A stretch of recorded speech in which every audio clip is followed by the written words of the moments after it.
Que me preguntó aquí algo. Yo me quise acercar únicamente para nutrir la idea.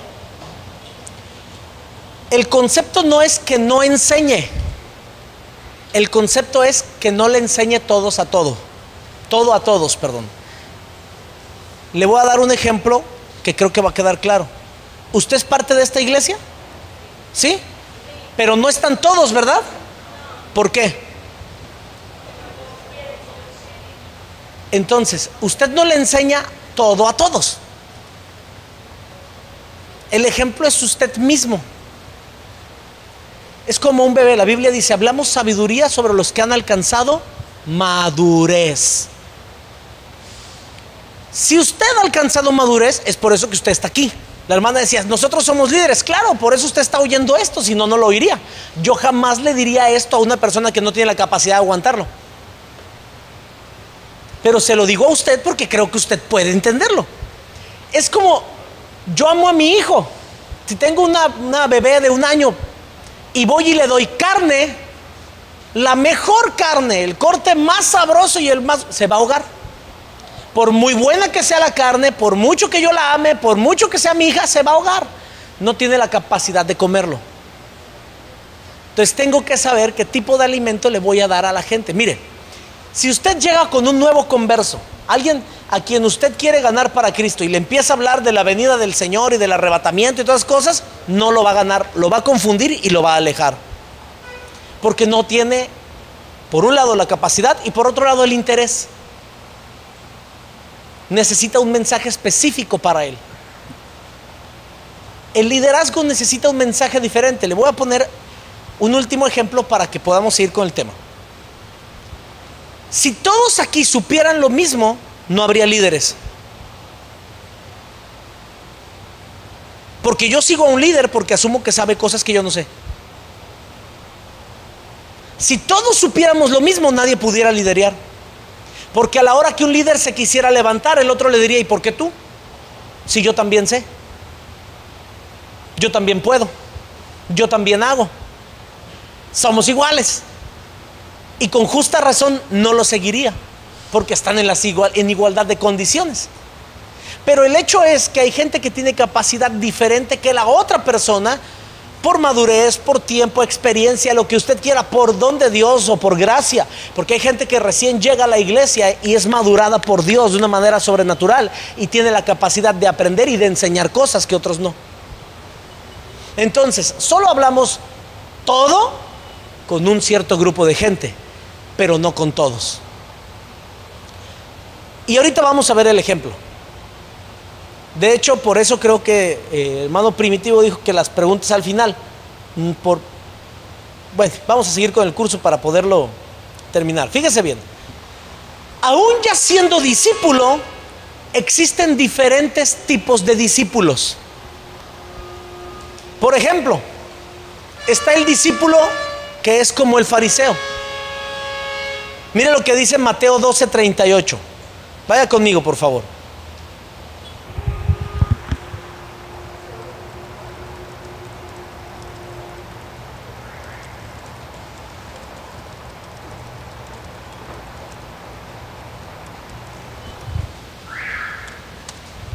¿Está ahí conmigo? Dice: entonces respondieron algunos de los escribas y de los fariseos diciendo: Maestro, deseamos ver de ti señal. ¿Sabe qué? Hay discípulos que son discípulos de los fariseos. Lo que buscan son señales. Van a la iglesia donde hay más señales, donde cae oro, donde llueve aceite, donde hay diamantes, aunque al final luego les piden ofrenda, ¿verdad? Pero van a los lugares donde hay señales. Si usted se da cuenta, los fariseos vinieron con Juan el Bautista y le dijeron: danos señal. Cuando los fariseos vienen con Jesús, les dicen: queremos ver señal. Los discípulos de los fariseos siempre están buscando señales. Quieren señales para seguir, quieren señales para avanzar. Lo que buscan irregularmente, ay Dios, perdón, lo que buscan irregularmente son sensaciones. Fíjese bien, hay una palabra que quizá poco entendemos o poco utilizamos. Pero la verdad es que hay mucha gente que es sensual. ¿Qué quiere decir eso? Son personas que se mueven en base a lo que sienten, a sus sentidos. ¿Por qué vas a esa iglesia? Ah, es que se siente tan bonito. Es que lo que pasa ahí es que se ven cosas. Es decir, no está ahí por el entendimiento, está ahí por lo que siente. Pero ¿sabe qué? Usted va a un concierto de Luis Miguel y también siente bonito. Yo he visto gente llorar ahí, hombre. Usted va y se mete a Pare de Sufrir y también siente y ve y escucha cosas. ¿Qué quiero decir con esto? Que el fariseo se guía por la señal, no por lo que entiende. Mire lo que dice Mateo 15, versículo 2.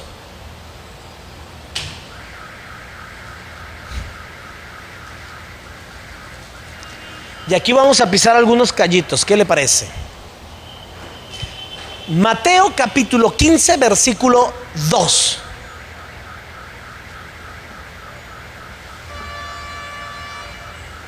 Dice: ¿por qué tus discípulos quebrantan la tradición de los ancianos? Porque no se lavan las manos cuando comen pan. Esos son los discípulos de los fariseos. ¿Cómo son? Se rigen por tradiciones. Hago esto porque el que era mi pastor lo hacía, y el que era su pastor lo hacía, y fulanito lo hacía. Fíjese bien.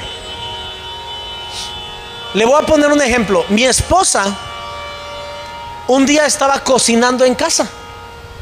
Estaba haciendo una trucha, ¿verdad? Y yo vi que le cortó la cabeza y la cola. Entonces me acerqué y le dije: oye, le digo, ¿por qué le cortas la cabeza y la cola? Y me dice: no sé, así me enseñó mi mamá. Dije: pues pregúntale. Entonces va con la mamá y le dice a su mamá: mamá, ¿por qué le cortas y por qué tenemos que cortarle la cabeza y la cola a la trucha? ¿Y qué cree que le dijo su mamá? No sé, así me enseñó tu abuela. Cuando va con la abuela, le dice: abuela, ¿por qué al cocinar la trucha le cortamos la cabeza y la cola? Y la abuela le dice: ah, es que en mis tiempos las cazuelas eran chiquitas y no cabía, pero en la tuya sí cabe, le dice.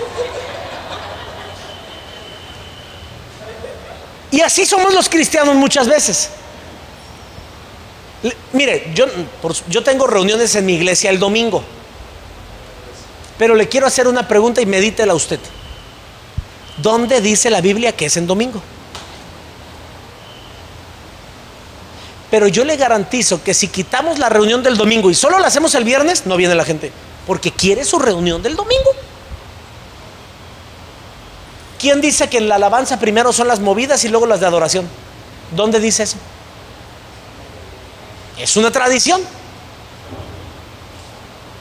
Hacemos cosas por tradición. ¿Quién de los que está aquí y que ora me puede decir por qué cuando oramos levantamos las manos? Ahora fíjese bien, con la Biblia. Porque yo le puedo dar un montón de respuestas mías, ¿va? Pero ¿qué dice la Biblia que simboliza eso? ¿En dónde está? La Biblia dice: levantando manos santas. ¿Para qué? En adoración. ¿Por qué tenemos que cerrar los ojos? Vamos a cerrar los ojos y hacer una oración. ¿Por qué? ¿Dónde dice la Biblia que hay que cerrar los ojos? Ahora, yo lo hago, yo le digo a la gente: cierre los ojos. Pero yo tengo una razón personal para decírselos. Pero yo no digo que la Biblia dice. Pero muchos lo hacemos por tradición. Un discípulo tipo fariseo viene a la iglesia y aplaude porque todos aplauden y le dicen que aplauda. Canta porque otros le dicen que cante. hace las cosas por tradición y por imitación, pero no tiene conocimiento de por qué lo está haciendo.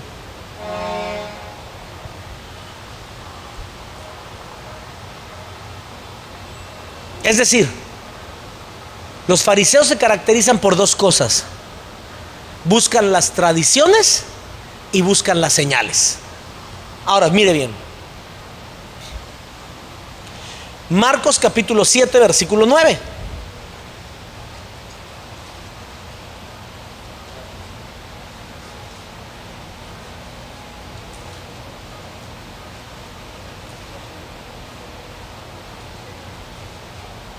¿Estamos ahí? Fíjese cómo dice.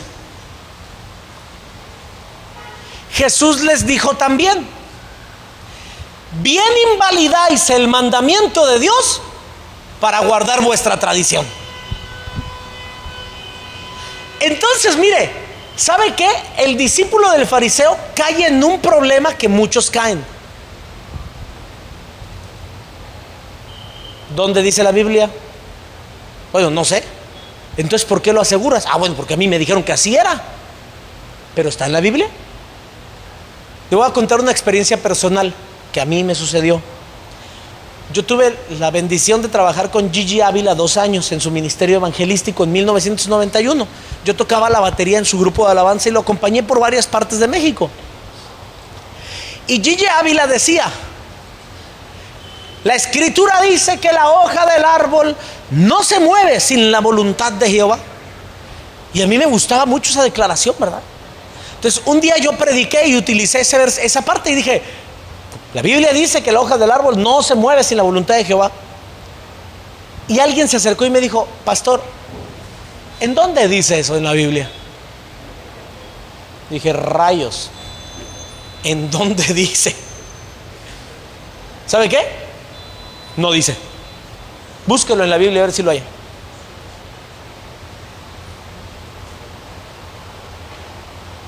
Otra es que el diablo era el director de alabanza en el cielo. Búsquelo en la Biblia a ver si dice eso. Búsquelo. No dice. Lo reto a que lo encuentre. Es más, le regalo 1,000 pesos si lo encuentra. No dice. Pero lo predicamos y lo enseñamos y decimos que sí dice, pero no dice. Entonces, invalidamos la palabra de Dios para enseñar nuestras tradiciones. Y lo aseveramos y decimos: así dice. No dice. La Biblia no enseña eso. Yo una vez estuve ahí con Ana Méndez en Guatemala y la oí predicar de eso y me la acerqué y le dije: hermana, ¿dónde dice eso en la Biblia? Ahí en Ezequiel. ¿Dónde? En Ezequiel 28, a ver, léale. Es que aquí dice, bueno, que las arpas estuvieron preparadas para el día de su creación. Ah, pero no dice que él era el director de la alabanza. Eso usted se lo inventó. Pero ¿sabe qué? Lo aceptamos y lo enseñamos. Me incluyo porque yo por muchos años lo enseñé, hombre. Y no me da vergüenza decirlo, me equivoqué y tuve un día que pararme enfrente de la iglesia y decirles: perdónenme, hermanos, enseñé esto y la Biblia no dice. No lo dice. Pero fíjese bien, esa es una característica de los discípulos de los fariseos. Enseñan tradiciones como si fueran verdades de Dios, ¿verdad?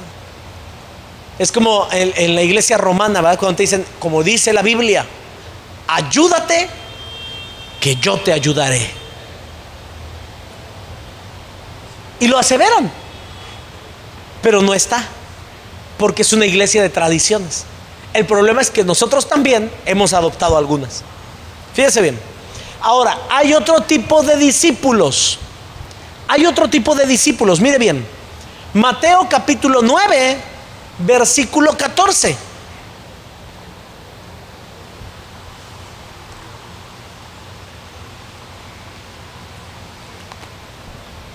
Mateo capítulo 9, versículo 14.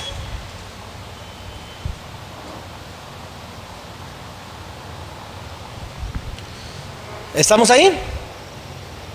Dice: entonces vinieron a él los discípulos de Juan diciendo: ¿por qué nosotros y los fariseos ayunamos muchas veces y tus discípulos no ayunan? Fíjese bien, ¿estos de quién eran discípulos? ¿De Juan? ¿Y a quién le estaban preguntando?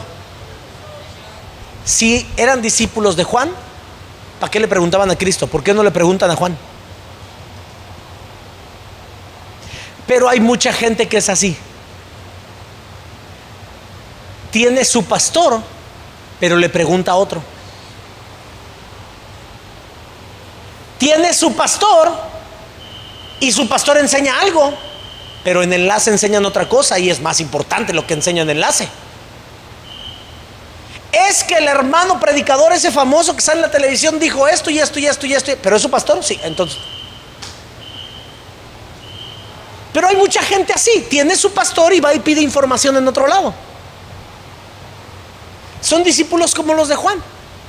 Eran discípulos de Juan y andaban pidiendo la instrucción a Jesús.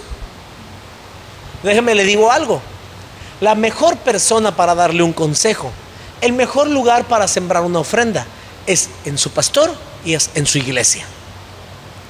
Porque él lo conoce, él sabe cómo vive, él sabe. Porque mire, hay mucha gente que es bien lista y va y le pide consejo al que no lo conoce para que le diga lo que él quiere oír. Dice: este no me conoce, le voy a pedir un consejo y luego lo voy a ir a hacer y le voy a decir a mi pastor que el hermano me dijo. Entonces, muchas veces cuando yo he ido a predicar a algún lugar, luego me dicen: hermano, ¿le puedo pedir un consejo? No, yo no soy su pastor. Vaya con su pastor.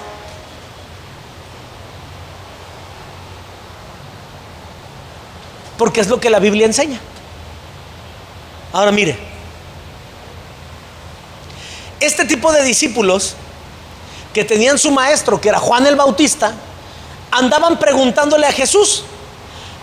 En su ignorancia es gente que no es discípulo de nadie, no conoce su casa ni el alimento de su mesa. Es gente que a cualquiera sigue y es un niño fluctuante llevado de aquí para allá por cualquier viento de doctrina. Ahora, yo le voy a hablar de algo que es un fenómeno en la actualidad. Hoy, gracias al internet, todo el mundo tiene acceso al internet y a cualquier cantidad de enseñanzas, ¿verdad? Y entonces van y se nutren de la información de todo el mundo. ¿Y qué pasa? Llega un momento en que ya no saben qué creen. Porque en el internet encuentran uno que dice que la salvación sí se pierde, y luego encuentran otro que dice que la salvación no se pierde, pero luego encuentran otro que dicen que no hay Trinidad, que nomás es uno, y luego encuentran otro que no, que dicen que son tres, y hay todavía un maniático por ahí que dice que no, que son cuatro. Y todos usan la Biblia y todos dicen que tienen la verdad. Y entonces tenemos en la iglesia, ¿verdad?, un pozole doctrinal, porque todo mundo cree lo que quiera. Y tenemos una iglesia confundida porque no se someten a la enseñanza local. Fíjese bien, ¿usted cree que Dios es soberano? ¿Sí o no? ¿Usted cree que Dios lo ama? Dios le va a dar a usted el alimento que usted necesita en su iglesia. Porque si Dios es soberano y Dios lo ama, Dios lo va a plantar a usted en la iglesia que usted necesita para que usted crezca. No tiene necesidad de buscar en otro lado. Eso es lo que la Biblia dice. Ay, hermano, pero es que el hermano Cash predica re bonito. Pero Cash está allá en Guatemala y tiene su iglesia y sus congregantes. Deje que él enseñe a los suyos. Lo de él no es enseñar, lo de él es ganar almas. Déjelo que gane almas. Así de simple. Mire bien. Pero vamos a ver cómo eran los discípulos de Cristo. Juan capítulo 6, versículos 67 y 68.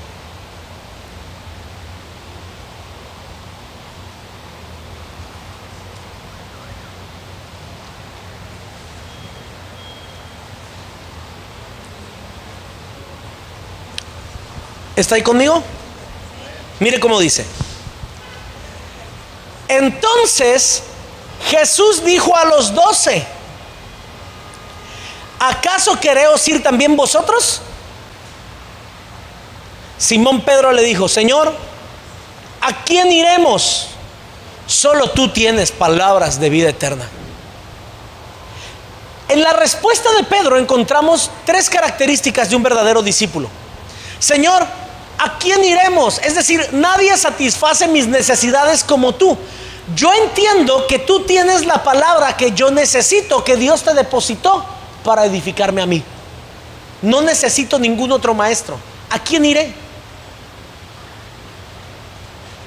¿A quién voy? Tú me enseñas lo que yo necesito. Ahora fíjese bien. La segunda cosa: ¿a quién iremos? Tú tienes las palabras de vida. Es decir, Pedro estaba reconociendo cuál era su posición y cuál era la de Jesús. Señor, ¿a quién iremos? Tú tienes algo que yo no tengo. ¿Qué tienes? Palabras de vida. ¿Sabe que el éxito en una relación es identificar cuál es tu posición en esa relación y adoptarla con responsabilidad? Señor, aquí el que enseña eres tú. ¿A quién voy? Tú tienes las palabras de vida eterna. Reconozco que yo estoy para aprender. Cuando una persona no sabe aprender, jamás sabrá enseñar. Nunca. Porque no supo aprender primero. Y la tercera cosa: tu enseñanza produce en nosotros vida eterna. Es decir, reconozco que tu enseñanza va a producir en mí lo que la enseñanza de otro no produce.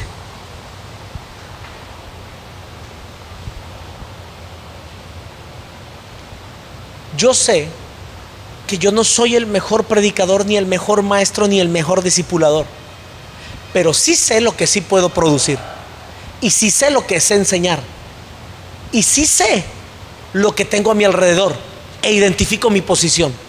Y cuando estoy con alguien que sabe más que yo, me callo, me siento y mejor aprendo, porque identifico mi posición.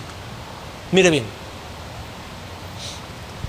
quiero leerle esta fracción. Dice: un verdadero discípulo de Cristo tiene la capacidad de escuchar la voz de Dios por medio de su pastor. Mucha gente, observe bien, y aquí voy a meterlo en camisa de once varas. Mucha gente dice: es que Dios me dijo. ¿Sabe qué? Dios no le va a decir a usted nada que no le diga primero a su pastor, porque Él no es ladrón ni salteador. Él entra por la puerta de la iglesia, y la puerta de la iglesia es el pastor. Hay gente a la que el Dios le dice cosas que el pastor no le dice. A mí me hace dudar que sea Dios. Y a lo mejor sí oye una voz, pero Ezequiel dice: cuando el profeta hablare palabra mentirosa, yo Jehová engañé al profeta para destruirlo.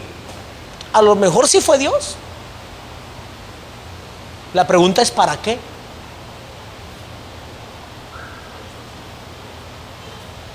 Un verdadero discípulo entiende que el canal de información que Dios establece es el pastor de la iglesia, y que a través de él va a recibir la enseñanza que él necesita. No necesita otra. Entonces debe aprender a ser un discípulo, debe de aprender a ser, aprender a estar y aprender a aprender como discípulo. Ahora, aun cuando nosotros hemos identificado cómo es un discípulo de los fariseos, cómo es un discípulo de Juan y cómo es un discípulo de Cristo, déjeme decirle que dentro de los discípulos de Cristo hay 5 niveles de discipulado. 5 niveles totalmente diferentes y claramente enseñados en la Biblia, a los que Cristo mismo definió que eran diferentes sus discípulos. Es decir, Cristo mismo no enseñaba lo mismo a los 12. Fíjense bien, Lucas capítulo 10 versículo 1.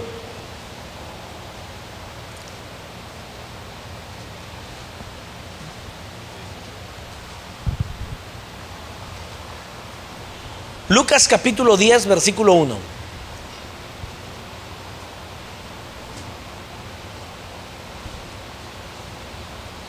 Dice: después de estas cosas, designó el Señor también a otros 70, a quienes envió de 2 en 2, delante de él a toda ciudad y lugar a donde él había de ir. Fíjese bien, este es el primer nivel de discipulado. Bíblicamente a Jesús lo seguían más de 5,000 personas, pero en esos 5,000 tenía un grupo de 70. A esos 70 los encargaba ir delante de él haciendo trabajo de obrero. El primer nivel de discipulado es el de ser un obrero. Es una persona que acepta ser verificado, acepta dar cuentas, acepta recibir instrucciones, acepta la corrección, acepta recibir paternidad de parte de Jesús. Es decir, acepta la capacidad, tiene la capacidad de aceptar que otro lo corrija y le diga lo que tiene que hacer. Ese es el primer nivel. Si hay alguien que pretende ser un líder y no tiene la capacidad de cumplir una instrucción a cabalidad y de dar cuentas al respecto, no puede ser un discípulo. Porque un verdadero discípulo tiene la capacidad de recibir una orden y cumplirla. ¿Sabe qué? Regla número 1 del discipulado: una persona que no tiene la capacidad de obedecer tus órdenes a la primera, no tiene la capacidad de recibir la segunda instrucción. No merece que le des la segunda instrucción, porque tampoco lo va a hacer. Lucas capítulo 6, versículo 13.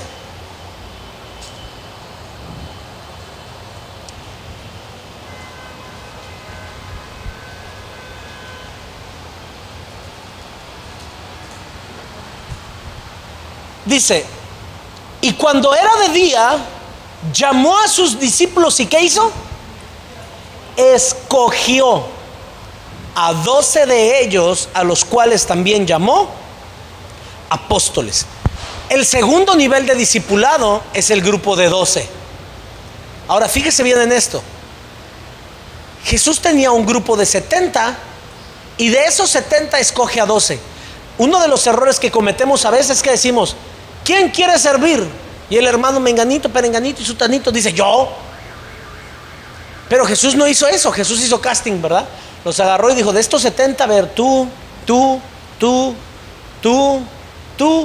y tú. Es decir, agarró a 12 personas con características y cualidades específicas para cumplir con funciones específicas. Porque a veces tenemos a la gente equivocada haciendo cosas muy sensibles en la iglesia. Por ejemplo, ponemos a recibir gente al hermano que no tiene el carácter para recibirlo. Y entonces cuando está ahí, llega alguien nuevo y le dice: bendiciones, pásese, ¿no? Oiga, es que siéntese allá adelante. Ahí con la jetota, ¿verdad? No es apto.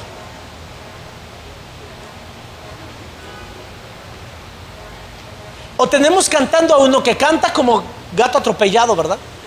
Porque no hay quien lo haga. ¿A dónde lo quiero llevar con esto? Es importante que usted y yo nos demos cuenta que para poner a alguien en una posición de servicio en la iglesia, necesita tener las cualidades que requiere. Cuando Saúl mandó a traer a David, los que le dieron la referencia de David le dijeron: mira, es un hombre de buen parecer, Dios está con él y sabe tocar. Es decir, parece, sabe y Dios lo respalda. Muchas veces los ministros ni parecen, ni saben, ni Dios los respalda. Y tenemos gente haciendo cosas importantes en la iglesia. Entonces fíjese bien, no es apto para el servicio todo el que quiera servir. Es apto para el servicio el que quiere servir y aprende a servir. Para hacer las cosas no es necesario querer, hay que aprender. Hay muchas veces, ¿verdad? Yo veo, a veces cambio el canal ahí en la televisión y veo la academia, ¿verdad? Ahí de paso. Y me da risa que hay gente que cree con tener una buena actitud es todo. Y se sube y cantan espantoso. Y entonces el que sí sabe le dice: no sabes cantar, tienes que aprender. Y el otro se siente humillado y lejos de reconocer que no sabe y aprender, se enoja. Y le dice: no, es que esa es su opinión, pero yo sé que puedo. Aunque todos los que estamos ahí sabemos que canta horrible. Es importante que sepamos lo que sabemos hacer y lo que no sabemos hacer. Y si usted quiere hacer algo que no sabe, aprenda para que lo haga bien. Marcos capítulo 5.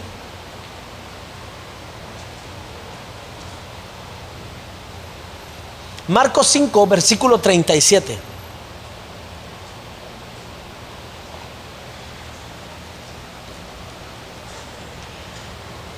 Mire bien cómo si Jesús hacía diferencias entre sus discípulos.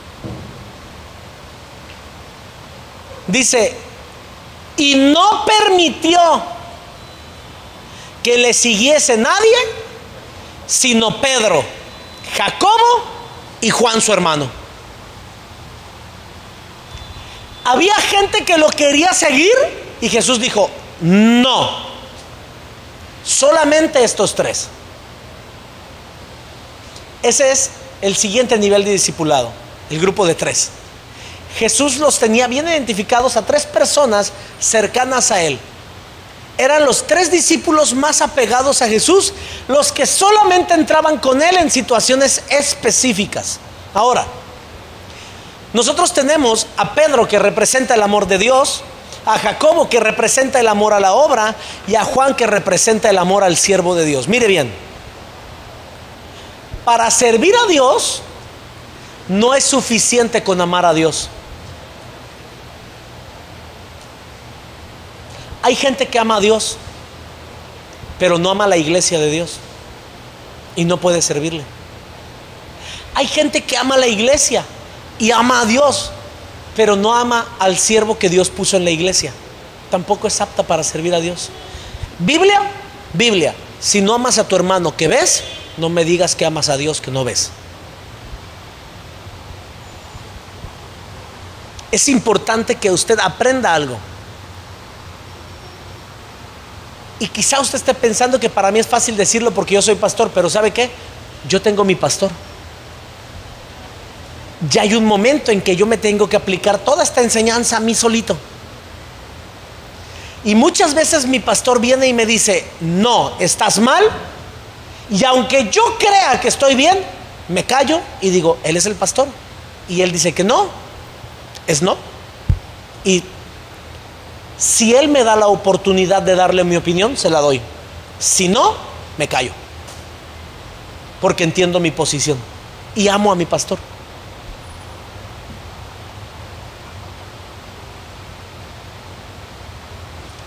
Porque el amor no busca lo suyo propio. No se envanece, no es malicioso. Fíjese bien cómo es el amor, es sufrido. Yo amo a mi pastor y muchas veces sufro porque no estoy de acuerdo con él en muchas cosas, pero como lo amo, me aguanto.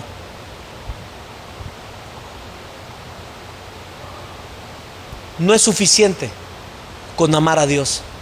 Hay que amar su obra y hay que amar a sus ministros para que esto funcione. Fíjese bien,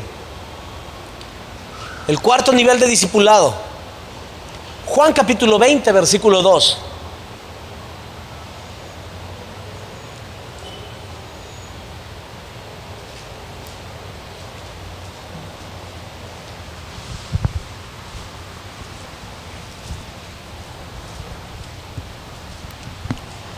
Dice, entonces corrió y fue a Simón Pedro y al otro discípulo al que Jesús amaba, y les dijo, se han llevado del sepulcro al Señor y no sabemos dónde lo han puesto. Y usted se da cuenta, si sigue leyendo, que a la tumba de Jesús solamente llegan dos: Juan y Pedro.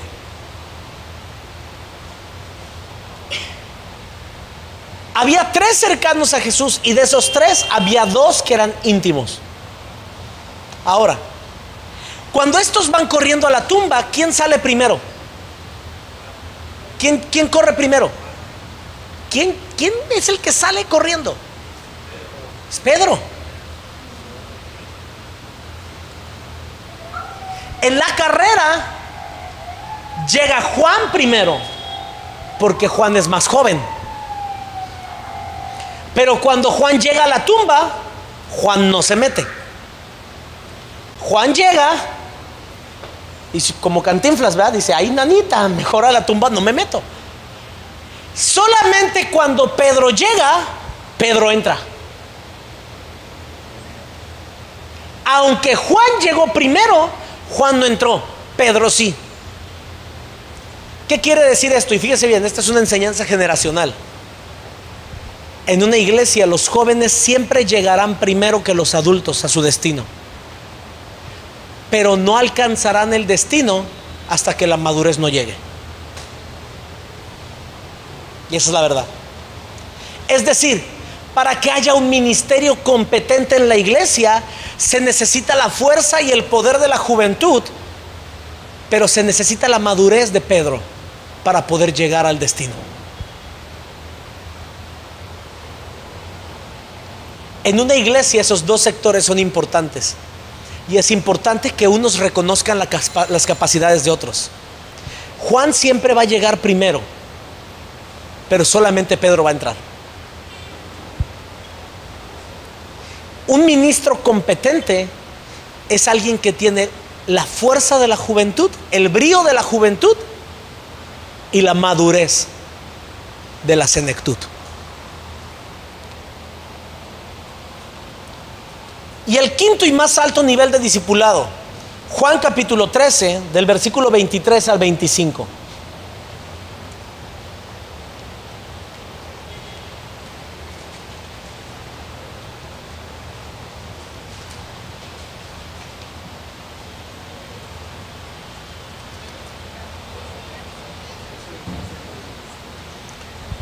Juan 13, 23 al 25.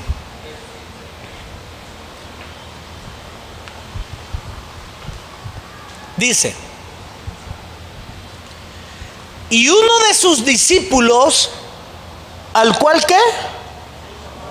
Entonces a los otros 11 no los amaba. Claro que los amaba, pero a este lo amaba más.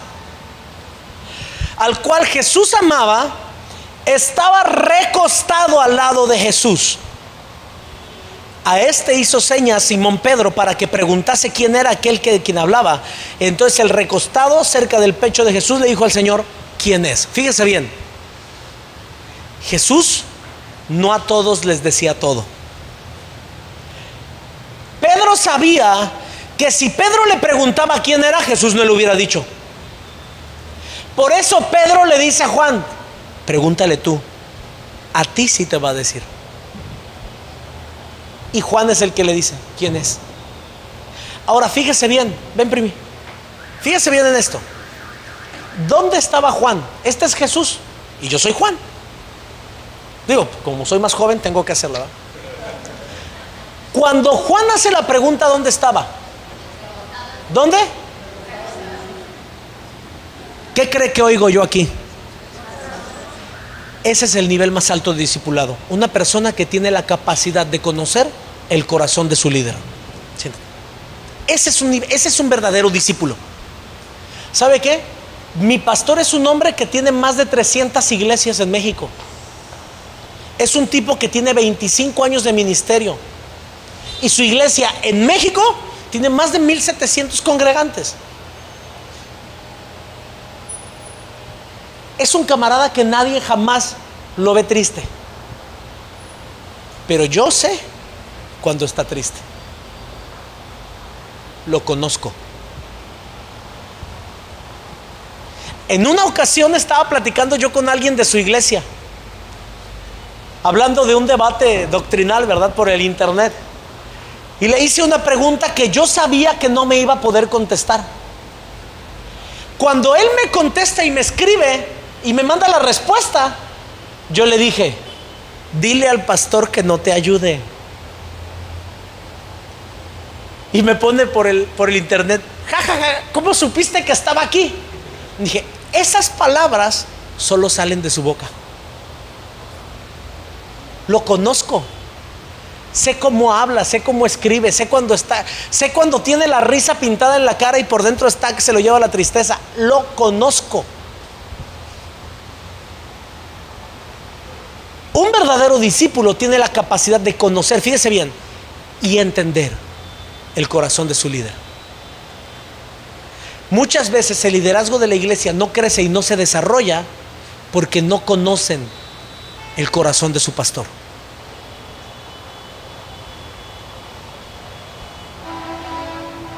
Y aquí nosotros encontramos algo interesante. Jesús tenía 70, de esos 70 escoge 12, de esos 12 hay 3 cercanos, de esos 3 hay 2 que llegan a su tumba, y de esos 2 solo uno estuvo con él en la cruz. Jesús amaba, fíjese bien en esto, ¿Jesús amaba a Juan más que a todos los discípulos? Sí. ¿Sabe por qué? Porque Juan amaba a Jesús más que ningún discípulo. ¿Cómo lo sabemos? Cuando todos corrieron, el único que arriesgó su vida para llegar a la cruz fue Juan. Mientras Pedro estaba asustado con una chamaquita diciendo, no, yo no estaba con él, y lo negó 3 veces, ¿verdad? Aunque Pedro estaba ahí, negó al Señor por miedo a que lo mataran. Cuando todos corrieron, solo Juan tuvo la capacidad de arriesgar su vida y llegar a la cruz y decir, no me importa si me ven y si me matan, yo estoy aquí con mi Señor. En una ocasión, cuando yo era pastor en Querétaro,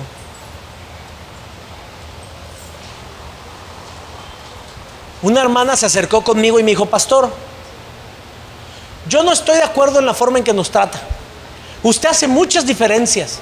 La hermana fulanita es de sus preferidas y a mí nunca me pela.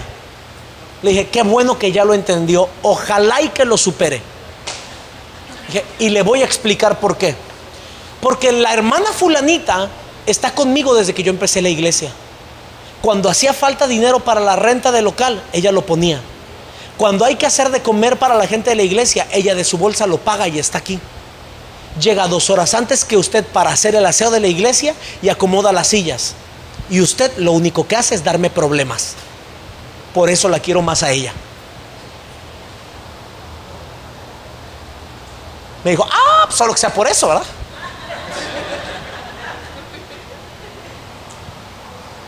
¿Sabe qué? Como pastor, como líder, y un día, porque yo espero que un día todos los que están aquí sentados no estén aquí de congregantes, no, que estén haciendo algo en la obra. Y un día usted va a ser líder de gente y usted se va a dar cuenta qué molesta es la gente que le hace la vida de cuadritos. Y cómo quisiera agarrarlos y sacarlos a patadas, pero no puede, porque usted los saca y Dios se los regresa. Y como la parábola, usted lo echa y regresa con 7 peores.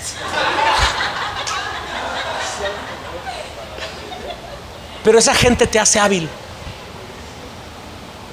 Mire bien, Juan tenía 3 características que lo hacen el ejemplo del discípulo deseable de cualquier persona. El nivel más alto de discipulado. Y con esto terminamos. Y déjeme decirle, le voy a presumir algo. El pastor me dijo 2 sesiones de 50 minutos y exactamente estamos durando 50 minutos. Me quedan 2 minutos para terminar. Juan capítulo 15 versículo 14 dice, vosotros sois mis amigos si haces lo que yo os mando. Fíjese bien, Juan menciona 3 cosas que ningún discípulo más menciona.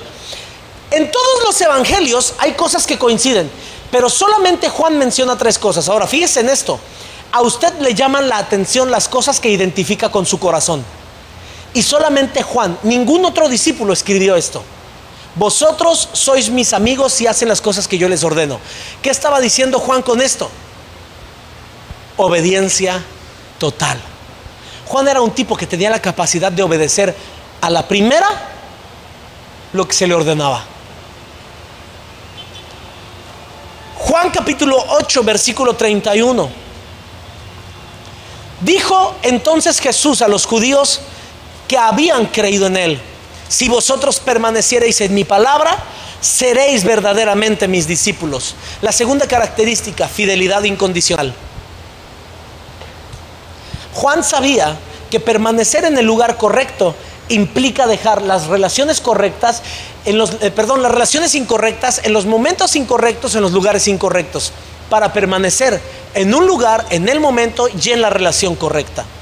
Y la tercera cosa que Juan escribe y que nadie más escribe está en Juan capítulo 13, versículo 35, y dice: en esto conocerán todos que sois mis discípulos, si tuviereis amor los unos para con los otros.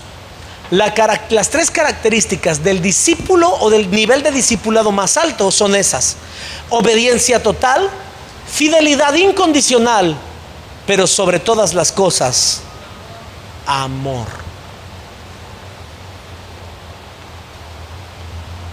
7:50 exactamente. Pastor, 10 minutos y luego regresamos, o de corrido. Ok. Tenemos hasta las 8:20, ¿verdad? Si no es que terminamos antes. Vamos a dejar 30 minutos finales para preguntas y respuestas. Ok.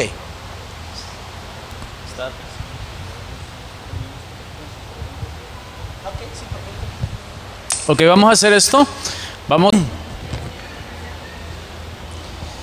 A ver, la pregunta dice: ¿qué mensaje específico necesita la persona que es discipulada? Buena pregunta, fíjese bien. En mi caso particular, tenemos un sistema o un modelo de enseñanza para la gente que está siendo enseñada. Pero yéndonos a lo que la Biblia dice, así de forma muy básica para no meternos en camisa 11 varas, dice que en la iglesia están constituidos los ministerios para el perfeccionamiento de los santos para la obra de la iglesia, es decir, para la obra del ministerio. Mire cómo dice Efesios 4, y vamos a responder con Efesios 4.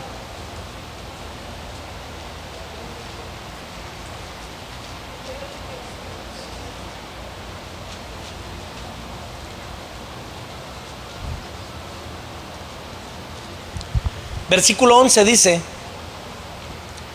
y él mismo constituyó a unos apóstoles, a otros profetas, a otros evangelistas y a otros pastores y maestros, a fin, ahí está, de capacitar a los santos. Fíjese bien, santo no tiene nada que ver con bueno. La palabra santo en griego quiere decir apartado, apartado con un propósito específico. Un discípulo es una persona apartada con un propósito específico, a fin de capacitar a los santos para la obra del ministerio, para la edificación del cuerpo de Cristo. Entonces, lo primero que yo debo de entender es que un discípulo tiene que ser capacitado para la obra del ministerio. Lo segundo es que no todos los capacitados van a hacer la misma obra. Entonces, dependiendo del ministerio de cada persona, yo tengo que tener la capacidad de darle las herramientas, de habilitarlo y de potenciarlo para que esa persona cumpla con excelencia el llamamiento que Dios le dio. Depende del llamamiento, entonces, depende del don ministerial de la persona, necesita un mensaje específico. Tú no le vas a enseñar lo mismo a alguien que pretende ser pastor que a alguien que pretende ser maestro. No vas a darle el mismo mensaje a una persona que pretende trabajar con jóvenes que a una persona que pretende trabajar con matrimonios. Necesitan herramientas y un mensaje específico para el sector al que quieren llegar. Por ejemplo, si alguien quiere trabajar con matrimonios, entonces yo tengo que enseñarle al que estoy discipulando dos cosas. Lo primero, a aconsejar, y lo segundo, a discernir. Porque en un matrimonio regularmente la gente cuando llega no te cuenta todos los problemas por miedo a que lo critiques. Entonces yo tengo que enseñar al joven o al líder o al matrimonio que estoy discipulando a discernir las intenciones de la persona para que sepa cuándo le están ocultando información o cuándo están manipulando una información. Y aparte de eso, tengo que habilitarlo para que sea un buen consejero, para que sepa dar consejos adecuados para el matrimonio, porque un mal consejo en el área de matrimonios truena una relación. Entonces, dependiendo del ministerio de la persona, es un mensaje específico el que le tengo que dar. Es una capacitación diferente para cada ministerio. La que sigue.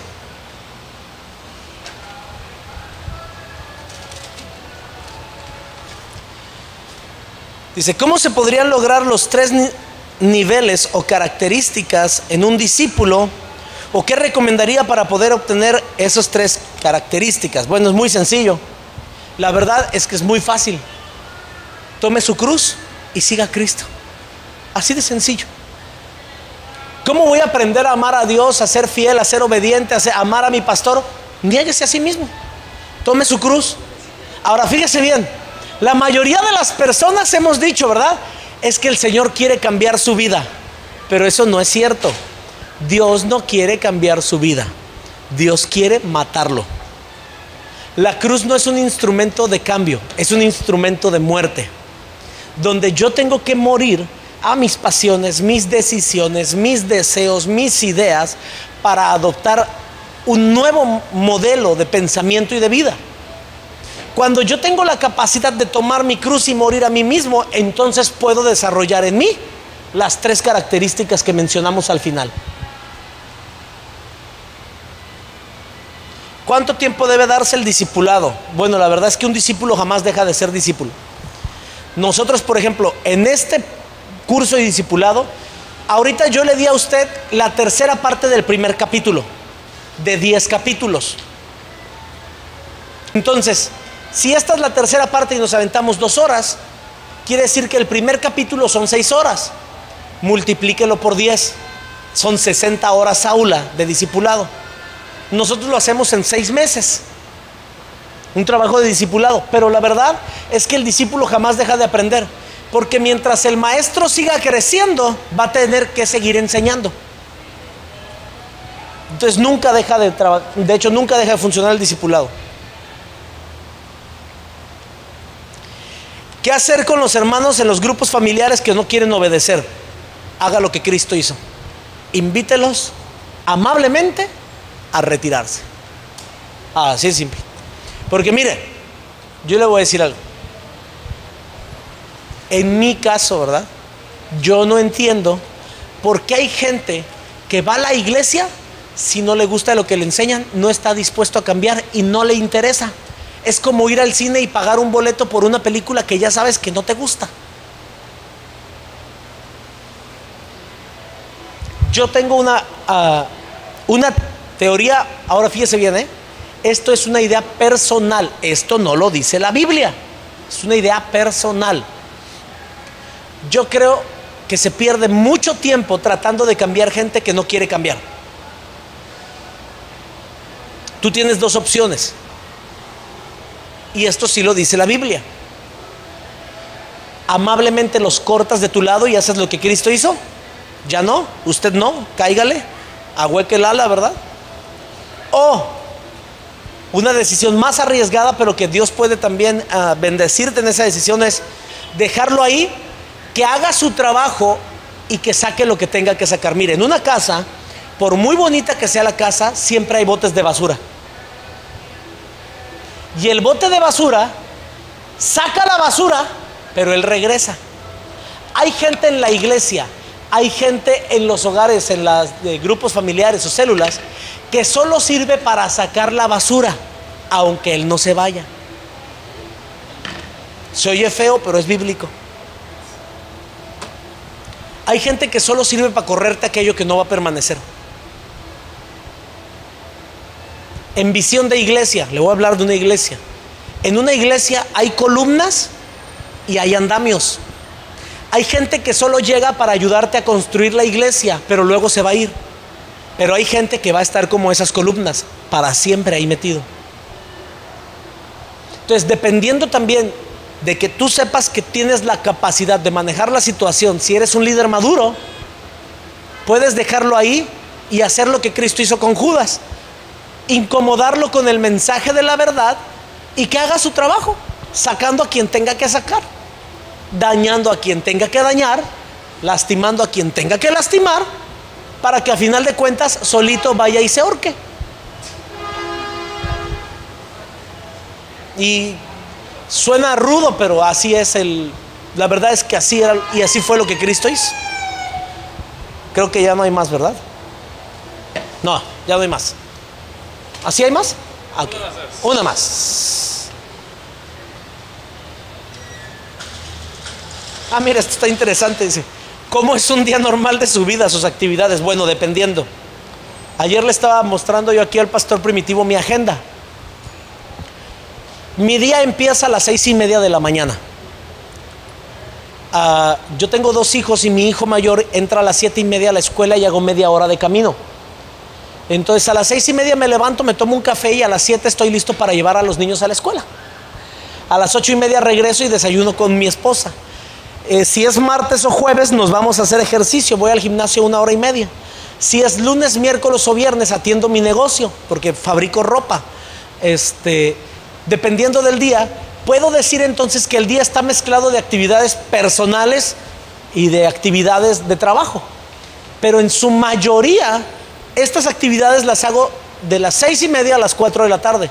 A las 4, invariablemente estoy en mi oficina atendiendo gente. A veces hasta las 9 o 10 de la noche.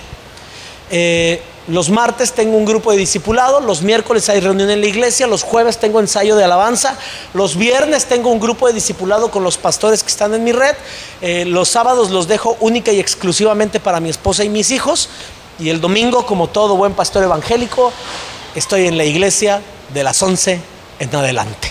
Eso es más o menos una semana regular de trabajo para mí. Pero bueno, muchas gracias por su tiempo, por sus preguntas, y le dejo aquí el tiempo al pastor Primitivo.